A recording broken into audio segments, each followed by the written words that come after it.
लोकसभा चुनाव की तारीखों का ऐलान से पहले देखिए जी न्यूज के लिए मैट्रिज ने ओपिनियन पोल किया है। और ये जो ओपिनियन पोल है प्रधानमंत्री नरेंद्र मोदी के श्रीनगर के दौरे और पूरे देश में सीए लागू होने के ठीक बाद किया गया।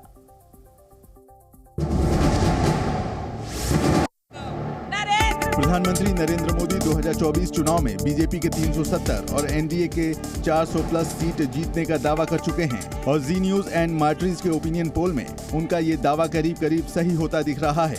ओपिनियन पोल के मुताबिक बीजेपी के साथ साथ एनडीए को भी इस बार 2019 के लोकसभा चुनाव से ज्यादा सीटें मिल सकती हैं। जी न्यूज एंड मैट्रिज के सर्वे में एनडीए गठबंधन को 390 सीटें मिल सकती हैं। INDIA गठबंधन को 96 सीटें मिलने का अनुमान है, जबकि अन्य के खाते में 57 सीटें जाती दिख रही हैं। जी न्यूज और मैट्रिज के सर्वे में आगामी लोकसभा चुनाव की यूपी की 80 सीटों में मोदी लहर साफ नजर आ रही है। एनडीए को 78 सीट मिलती नजर आ रही है, जबकि इंडिया गठबंधन सिर्फ 2 सीटों पर सिमटता दिख रहा है।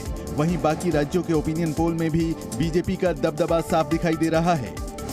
महाराष्ट्र में 48 में से 45 सीट, बिहार में 37 सीट, मध्य प्रदेश में 28 सीट, गुजरात में 26 सीट, राजस्थान में 25 सीटें मिलने का अनुमान है। वहीं एनडीए को पश्चिम बंगाल में 17, हरियाणा में 9 सीट, दिल्ली की सभी 7 लोकसभा सीट मिलती दिख रही है।